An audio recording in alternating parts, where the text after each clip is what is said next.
Welcome back, it's me, Lou. I'm here for another action figure unboxing and review, and today we are shining the spotlight on Dinobot Sludge. He's part of the Transformers Bumblebee Cyberverse line, and I am very excited to check out this figure for many reasons. The first reason being, when I first saw this toy at the store, it evoked so much emotion and this like nostalgia for the original G1 Sludge, the original toy that we got in the 80s. You know, this for me, it looks like a modern interpretation of the original 80s toy, and at that moment I knew I had to have it. Prior to this, I didn't have any of the Dinobots in the Cyberverse line, and this is kind of my gateway drug into like jumping into this. Just because, you know, I want an entire team of Dinobots, and we're at the point now where with the Cyberverse Adventures line, they have all the Dinobots.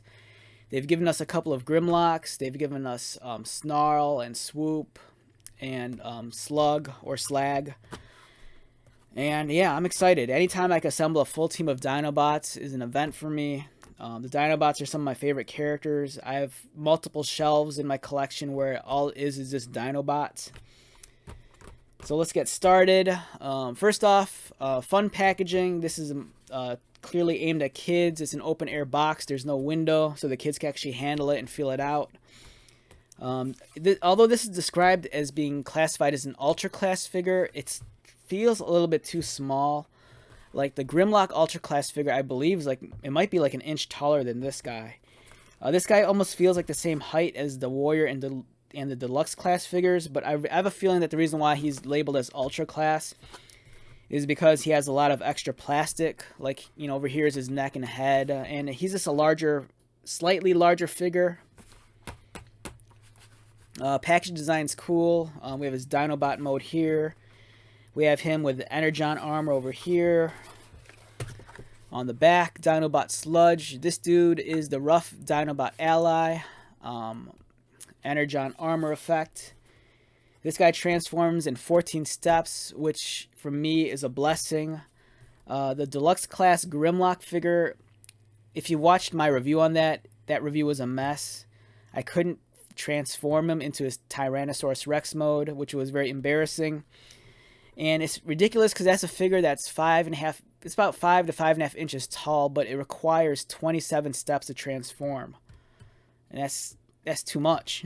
There's no reason why a figure that small requires that many steps.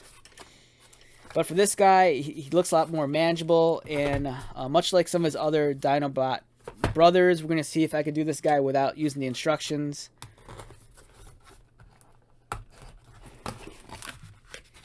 Alright, here's the instruction manual. First impressions of the figure while it's in the tray. This feels so much like the original toy. And speaking of the original toy, let me grab that real quick. Alright, so here's the original G1 Sludge. This is him in his Dinobot mode. And just to give you an idea of what I'm talking about, let's get this guy transformed really quick. Just so we can do a side-by-side robot comparison. Because I'm so excited to see this guy next to the original G1 toy.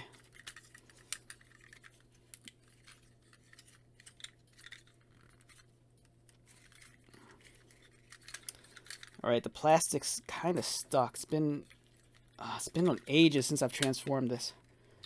And I don't want to accidentally break it. Please don't break. Okay. Alright, there we go. The legs are out. Okay. Phew.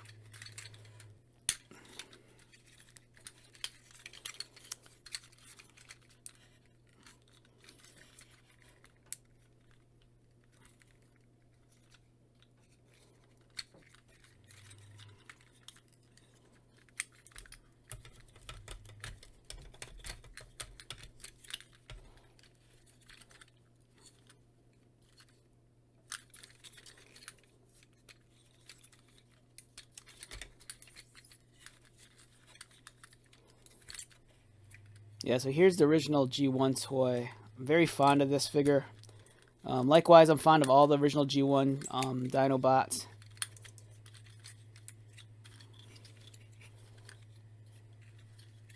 So yeah, that's what I'm talking about. You know, the minute I saw this at the store, it reminded me so much of the original toy. They did such a great job of just recreating that G1 vibe that for me it's like I definitely needed this just because it felt like a modern rendition of the classic toy.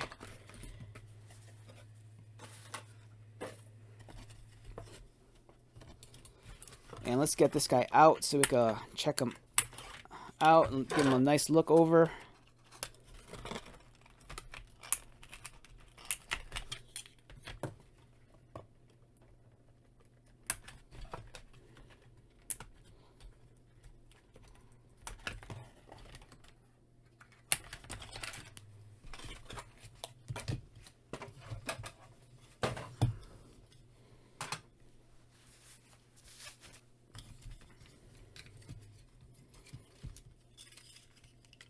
Yeah, already this guy, it feels like a very inspired by the original design.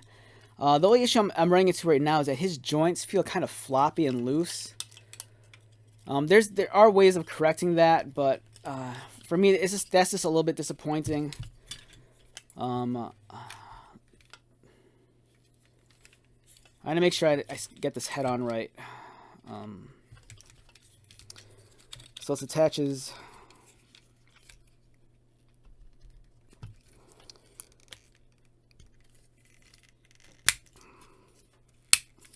Alright, there's that. And from what I saw in the box, I guess his tail assembly is just strictly a weapon, maybe? Yeah, it's like some sort of crazy, like, club or axe or mace or whatever. Which, I guess I could live with that. It's not that offensive to me. A little bit lazy, kinda, but... yeah, we'll set this aside for now. So this is his weapon. It's like a crazy mace or axe.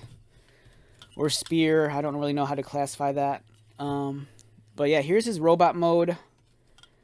On the robot mode alone, the design of it, I think, is brilliant. It looks so much like the original toy. Yeah, so for me, just having the robot modes is awesome. I love that. You know, it recreates the wings on the side. The proportions are decent. The leg assembly looks very similar to the original toy. But my big complaint right now, just handling him, is that his joints are so loose. Which is like the complete opposite of some of the other figures. Like Slug, his joints are too tight. This guy's joints are too loose. And there's ways of tightening up the joints too. If you go to like some of the Transformer fan boards, there's all sorts of interesting suggestions and tips for how to like retighten the joints. Most of the time, I think you just apply a little bit of future floor polish. And when the floor polish kind of hardens, it kind of creates a thick, clear... it's like it bonds to the plastic, but it kind of thickens like the joint out. So it becomes a little bit tighter, if that makes any sense. But yeah, despite the fact that his joints are a little bit loose, I love the Dino... I mean, I love the fact that it recreates the original Dinobot robot mode pretty accurately with some, you know, modern revisioning to the armor. Yeah, great. Now, if this guy is transformations as intuitive as the original figure, let's see if we could do it without the instructions. I'm guessing you fold the hands in because he has the hollow forearms. Guessing that you rotate the elbows.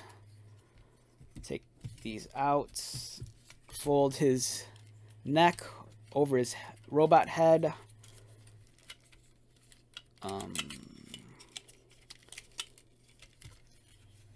Oh, just real quick, this guy has a play feature too. Let's take a look at that before I forget.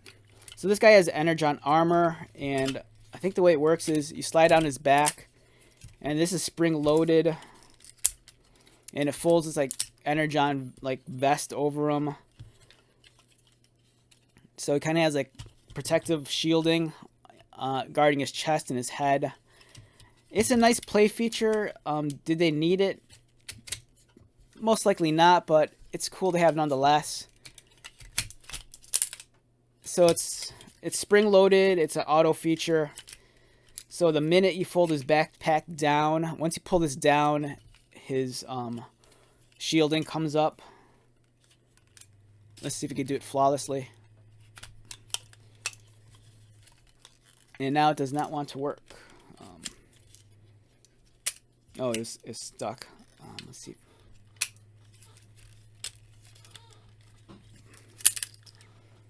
Yeah, so it's all right. It's kind of clumsy, but I guess it's at least you have it. All right, let's get back to the transformation. So I believe you fold this over, fold his legs down, fold this up. Yeah, so the transformation, it feels very reminiscent of the original toy, and I have a great appreciation for that. Yeah, it's just like handling the old toy, but like a modern version of it. Yeah, so very excited to be able to do this. It's disappointing that his tail couldn't be incorporated into the robot mode completely. But, you know, sometimes you just take what you got and just deal with it. And how does this plug in? Yeah, so there's his Dinobot mode. It's decent. I mean, it really evokes the original design of this guy. And let's transform this one real quick. Yeah, I'm so excited the fact that this one shares so much of the same transformation. It's so cool. It's such a nice, like, you know, callback to the original toy. And if you grew up during the 80s, you know, handling this feels very, very natural. But I am disappointed that the tail assembly is actually a separate piece and is a weapon. I'm disappointed that the joints are a little bit too loose, you know, that his limbs kind of flop around. So, you know, displaying that guy on your shelf might be a little bit difficult because his legs kind of just want to flop around, unless that's just my toy specifically.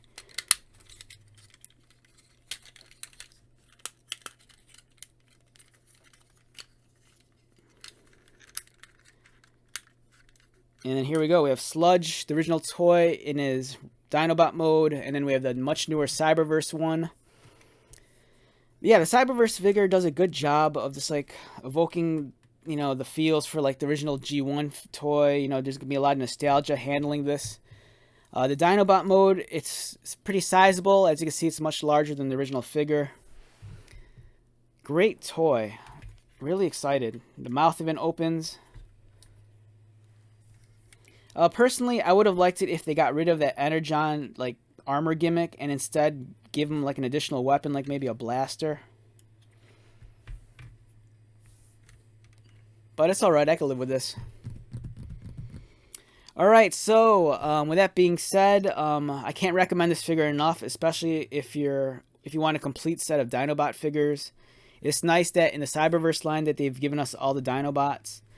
On a scale of 1 to 10, I'd probably rate this guy a 7, just a plain even 7. Even though I think the robot mode is really strong, you know, if I had to judge it on the robot mode alone, I'd give it a 9. But because of the loose joints, the failure to keep the tail on as part of the robot, and the lack of a weapon, you know, that's why I'm going to give the figure a 7. There is room for improvement, but it's a great figure and toy nonetheless. So wrapping this video up, once again, my name is Lou. Thank you so much for checking this video out. If you're new to my channel, welcome. If you're a returning subscriber or viewer, thank you so much for your continued likes, comments, and support. I greatly appreciate it. So until the next video, be safe, take care of yourself, buy lots of toys, and most importantly, be happy. And I will talk to you soon.